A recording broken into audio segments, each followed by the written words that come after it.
in order to come to our facility, you have to be arrested.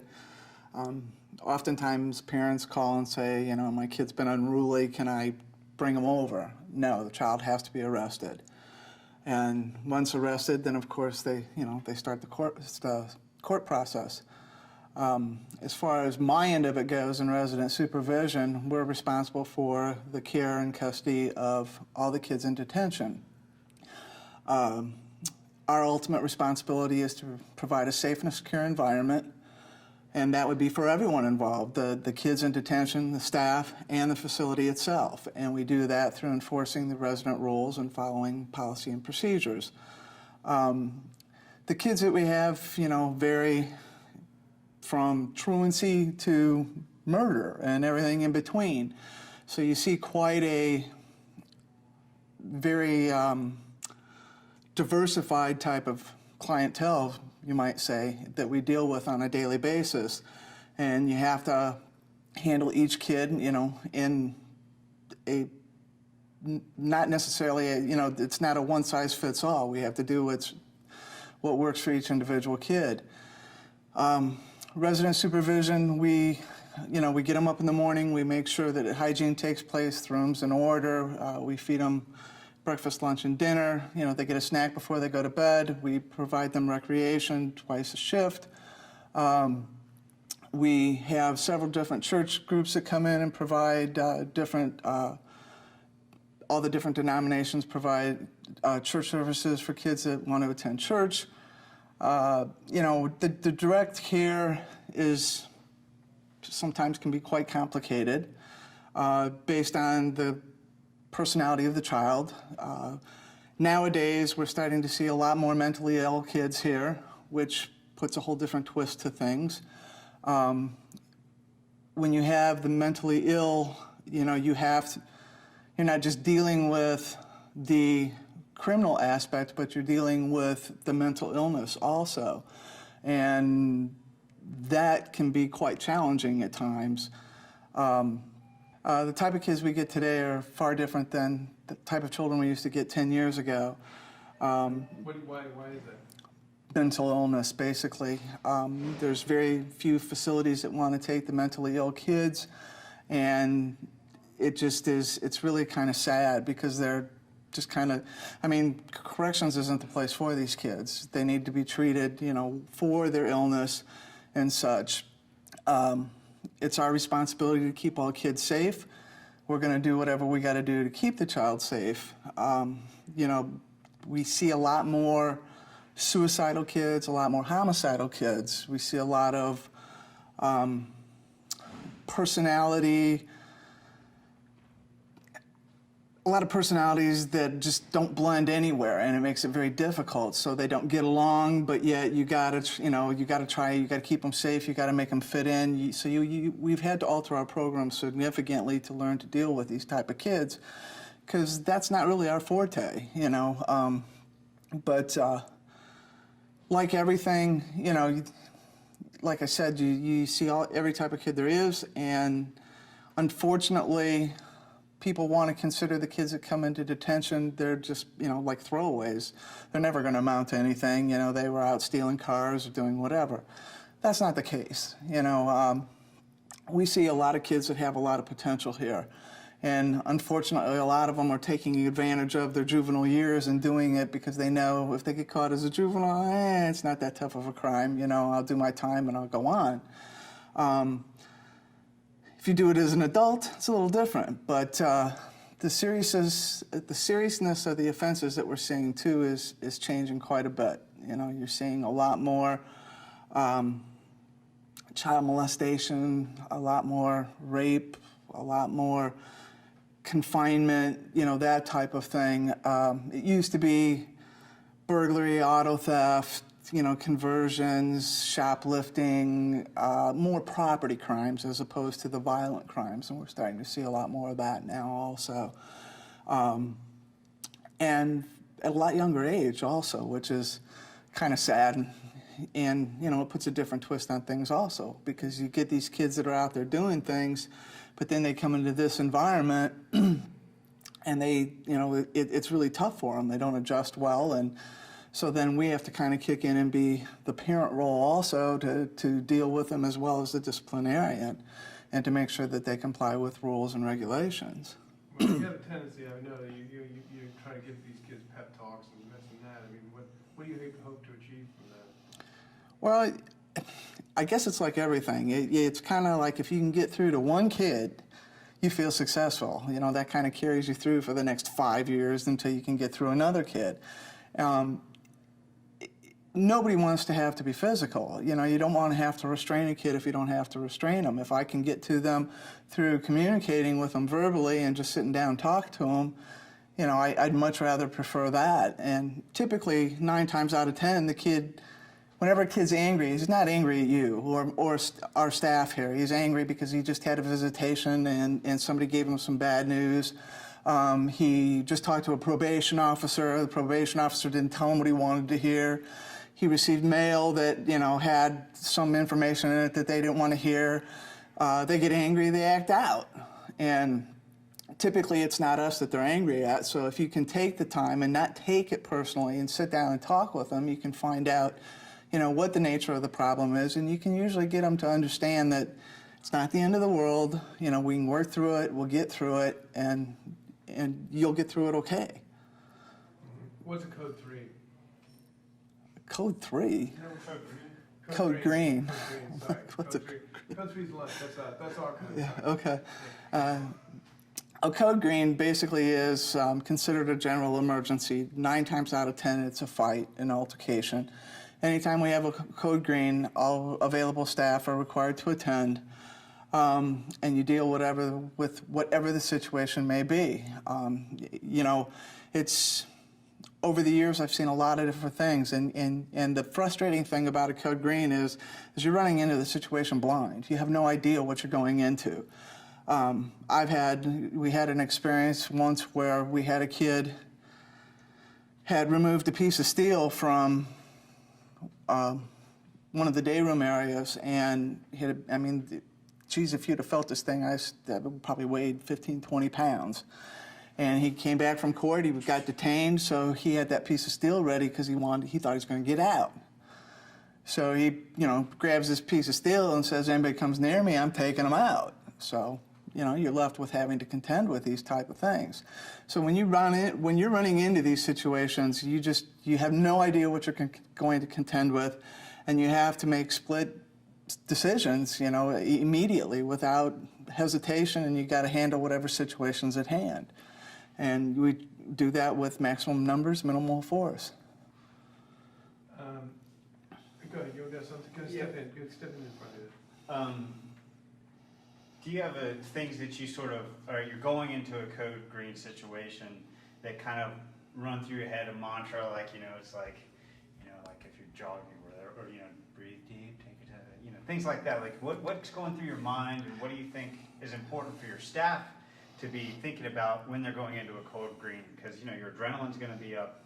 Situation where if someone, you know, catches you in the mouth with a backhand, whether it's advertent or inadvertent, you're going to, what's the mindset that you... Well, it's a situation where we all have to work together, and, you know, through training we've all learned various different defensive tactics, and we use those tactics whenever are necessary, but you know, you have to work as a team, and everybody you develop a sixth sense in this business, for lack of a better description. And when you go into those situations, upon arrival, you know, you just have a split second to react, and you see what's going on, but I pretty much know as soon as I arrive, I see what's happening, I pretty much know what I need to do, you know what I mean? And then the other staff is going to follow suit. Typically what happens in that situation, the most senior staff member on scene will have control of the situation. 9 times out of 10, when those type of situations occur, if myself as a department head or the administration, when they respond to, you'll find that just our presence makes quite a different environment, because they know that we have the ability to make things happen and make decisions that the other staff members aren't able to do. And they know that that could have a tremendous effect on the outcome of their hearing and their length of stay here and so forth and so on. Typically, if there's a code, 9 times out of 10, you kind of know it's coming. I mean, you're not always a mind reader, but you know it's coming. You're back on the wings. This kid just got up out of bed angry. He's, been just snapping off on everybody, and so it's kind of like when you hear the code, it's like, oh, I bet it's so-and-so, whoever it may be. And so you and unfortunately, I'm generally very familiar with our problematic kids because I'm ultimately responsible for them. And I try to establish a pretty good rapport with those kids so that hopefully upon my arrival, I'm able to talk to them. They know that I have the ability, if it's a matter of, I haven't talked to my mom since I've been here. I call, but they never answer, something like that. Okay, well, you know what? You calm down, get yourself together, I'll give you a phone call. Let's see if we can get a hold of mom. You know what I mean? It's that type of thing. As crazy as it sounds, those little things can be monumental in alleviating any type of problems that we're having. I think, well, you witnessed that on camera with Kevin Wells. He hadn't spoke to mom. Mom wasn't coming to Viv's. He was pending placement. He was upset. He was scared. Emotions were running wild. And he just needed to talk to mom. And it was, so what does he do? He goes off and starts tearing up my room and everything else to get the attention. But when it's all said and done, ultimately, can I talk to my mom? Sure.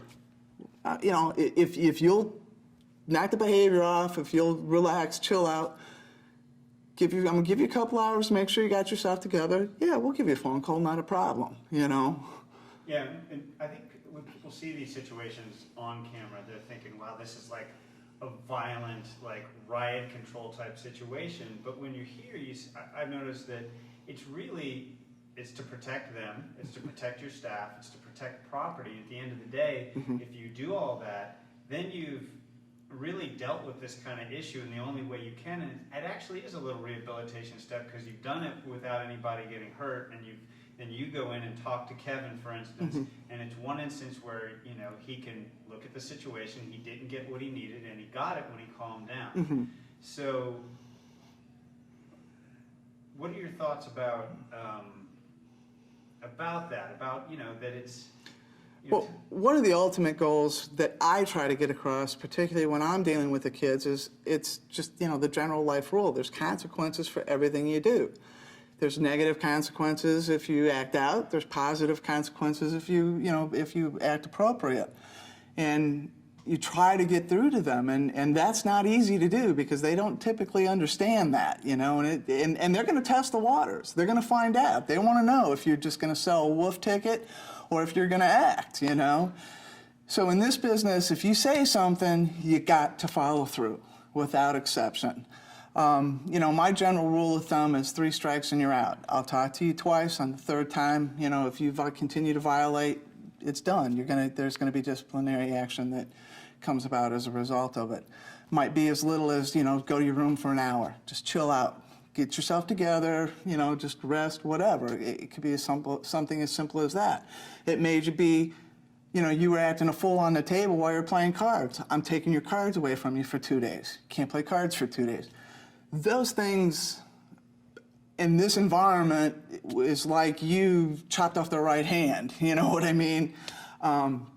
They're kids, and that's the unfortunate part. When they're in here, you see the child aspect of them, but then you also see the street aspect of it because that doesn't get left at the front door either. They want to be the thug. They want to act hard. They want to be bad. And what we see here are the same things that you see across the street in the adult jails and prisons. It all starts here, unfortunately.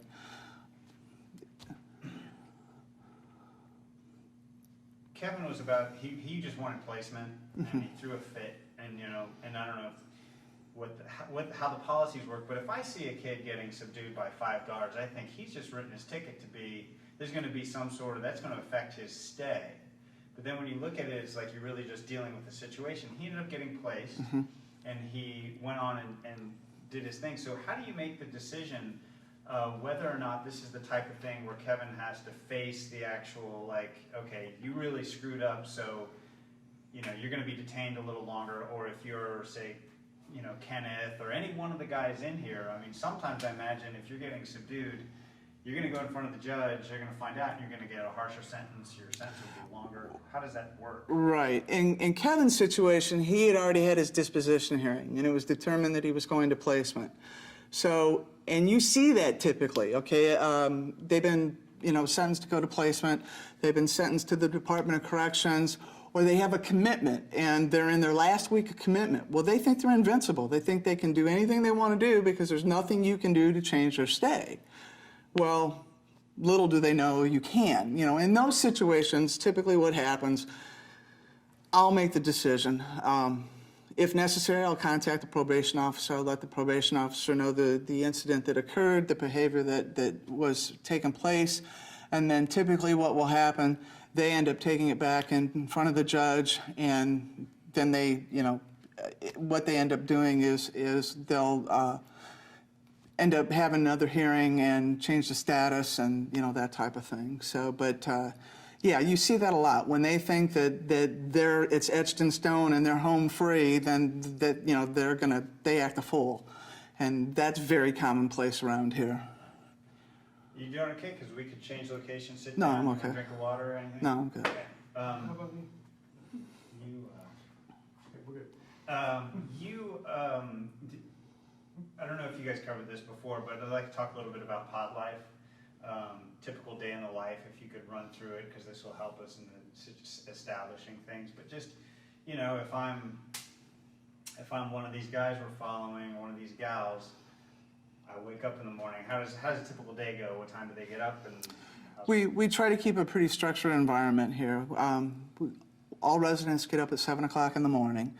We give them a half hour to get their teeth brushed, to get dressed, get the rooms in order, and then at 7:30, you know, we line them up and we go to breakfast. After breakfast, they return back to their respective wings or pods, at which time then our education department will pick up a group of kids and they will take them to class Monday through Friday. Classes then will run till about 10:50 in the morning, and then they are returned back to the wings. We take them to lunch, and they return back from lunch. Then education will pick them up, start having classes back again at about 1:20 in the afternoon, and they'll have classes then till about 3 o'clock p.m. Now, the 3 to 11 shift, we obviously don't have the education department here any longer, but what we do then is, of course, you know, we provide them showers and such, and, you know, get them new clothing and so forth and so on. On the 3 to 11 shift, first thing we're going to do is do what we call a group. We do a real basic social skills type group with the kids on the respective wings or pods. It's really unfortunate, but it's amazing the number of kids that, for example, have no idea to practice hygiene, don't know how to read a wanted, don't know how to fill out a job application, you know, don't know, you know, the proper uses of different hygienic materials and stuff like that. So we try to utilize that time to deal with those type of situations. We may have a kid that has an issue they want to talk about. Well, you know, we may during group, we may do that also. Kind of open it up and get into, you know, a discussion with the kids based on whatever situation that they have going on. After group, then we complete our showers, and then we get ready for dinner. We take them to dinner. When we come back from dinner, then we make sure that recreation occurs. They get an hour of recreation on the 3 to 11 shift. And we have different denominations of church that come in pretty much about 6 days a week to provide services for the kids. So that's also available for them. We also have our grant program for which some of the teachers then participate in, and we have different computer projects and stuff that they teach them and expose them to. It's an educational situation again as well. At 9 o'clock, we feed them a snack, and then at 10 o'clock, we put them to bed. Free time in the pods, people sit around, they talk, they play cards. In general, what's your impression about the difference, just the difference in the feel of that free time between the girls' pods and the boys' pods? How do they differ? Well, the girls, like anything, one depends on our number of girls, and girls and boys alike. It depends on the mix of kids we have. Certain personalities mix better than others. The girls tend to be more, they want to do hair and, braid their hair and just kind of talk and gossip and that type of thing. They're not necessarily so interested in playing cards and that type of thing. The boys, however, as soon as they get up, can we go to the tables? Can we play cards? That's the first thing they want to do. I think it's more the competitive aspect, it's the one-upmanship and their chance to kind of talk, to smack back and forth to one another, But like everything, you've got to be very aware because we have several different gangs, that our kids participate in. You got to know who they are. You got to be watching. You got to know. We've got kids that come in that will be companions, so to speak. They just had a big fight and it was a big gang fight. So now we got to be aware of these 5 kids and these 5 kids just came in for an altercation. We got to work at keeping them separated to prevent any further altercations from occurring. There's a lot of dynamics that go into these kids, and it's challenging to keep up with it and know what's going on. The other thing that you see is you get a lot of relatives, and the names don't blend, so there's no real sign of this is my cousin. You find it out after we just had a code green, and you find out that the 2 kids involved, well, the one, this is my cousin, so he was backing me up. Prior to that, you had no idea that they're relatives. So, you see a lot of different dynamics in the kids that are in detention. You see a lot of special needs in the kids in detention. We're starting to see a lot of slower kids come in as well as with the mentally ill. We get kids in that are basically retarded. Well, are retarded. Some severely retarded, some mildly retarded, and they don't understand things. They don't really grasp why they're here. So that puts a whole new, challenge to it as well, and you got to deal with that. You get kids, with IQs that are extremely low. We've had IQs as low as 44, and basically that's, and then it becomes very difficult because they just don't understand. They don't understand anything. It's not like you can sit down and reason with them because they just don't get it. So that aspect is really very sad, and you got to deal with those type of kids with kid gloves. I just have one. What do you expect from the kid when a kid's put into the pod? What do you expect from them? I expect for him to read the rules, to follow the rules, and comply with staff directives. If they do that, we're not going to have any difficulties. If they don't do that, then we're going to have problems. Give me even more of a like what are the rules? You know what I mean? Like give me a breakdown. Excuse me. Shoes have got to be tied. Clothes have got to be on appropriately. Pants pulled up, not sagging. Hands have got to be out of their shirt sleeves. Got to be able to see your hands at all times. We wear typically a white shirt over a sweatshirt, and then the white pants. The white shirt for the males is to be over the sweatshirt at all times. The pants are to be up, shoes are to be tied. You'll have kids that will, want to cuff up the right pant leg, and just because they're showing their gang affiliation. You'll have kids that will decide, okay, we're going to distinguish ourselves by turning our shirts inside out. Not appropriate. The other problem that we have is the kids, when they come into detention, they wear their own gym shoes. And you'll see a lot of kids that have their shoes are the gang colors. And they'll have different colored shoelaces in them to designate whatever gang they're in.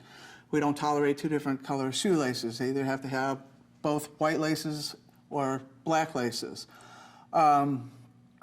Hair. You'll see kids that will want to braid just one half side of their head. Again, it's your gang affiliation, whether they're going, whether they're whatever gang they are. Okay, so if we see a kid that's starting to braid their hair and it's taking them a long time, the first thing I'm going to say is, okay, is that going up or is it going down? Because you need to get it up immediately or you need to get it down immediately. If that doesn't happen, then there's consequences for it. You see kids that want to, they're trying to gain rank while they're here in the gang. So they're trying to act out and to show that they're tough and they can persevere. You have kids that are recruiting for the gang when they're in here. We get some kid. You might get a kid in that's in for truancy. Has never been in this environment. Doesn't have a clue of what they're getting into, and now the gangs are starting to recruit them.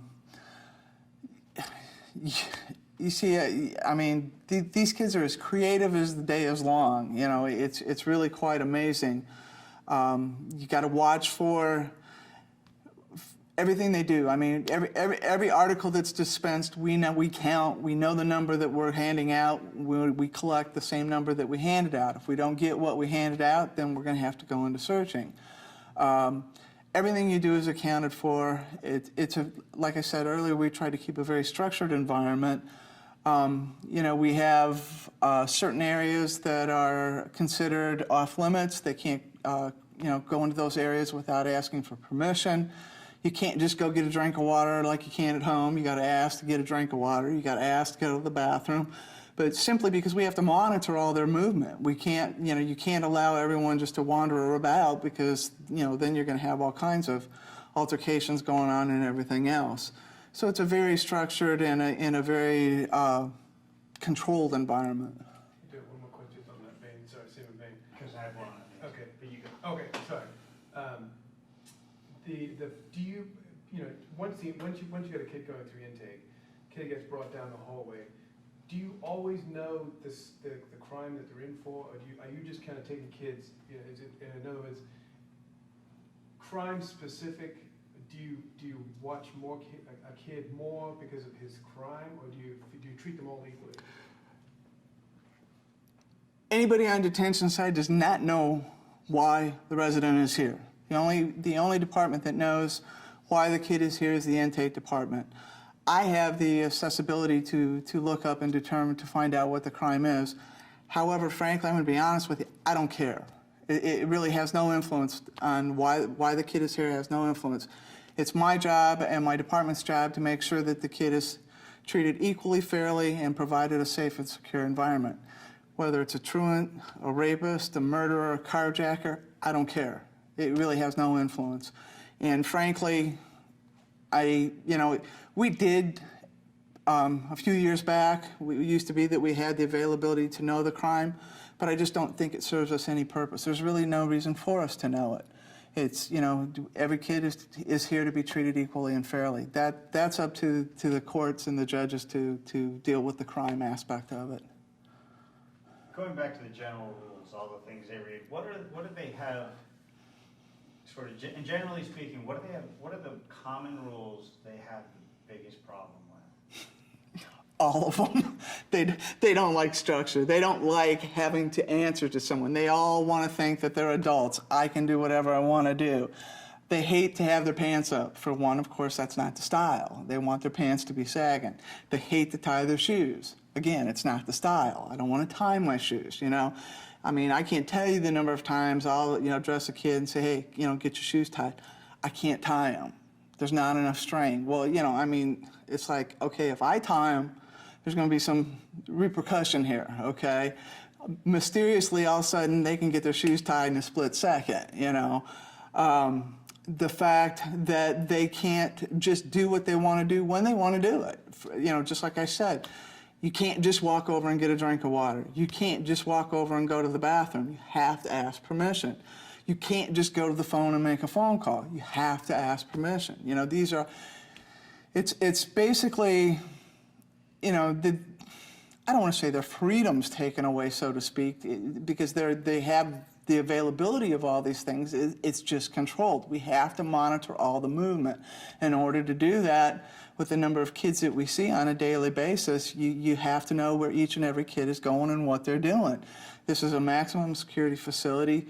These kids will do anything they can if they think that they can get away with it or if they think they can get out. You know, so we have to make sure that it's structured and controlled. This is sort of a general question and maybe on or maybe off the record, but it is just curiosity. You remember the popped collars of the 80s? You know, it seems now you see people, it's like popped collar. The pants thing, wearing shorts down below your butt, is that just purely a fashion thing? I mean, has anyone ever explained that to you? Have you ever heard anyone talk about it? It just kind of has become a style, I think, an individual style. I think it started basically from the music industry, you know, and typically kids want to emulate who they think is, you know, cool or what they want to be.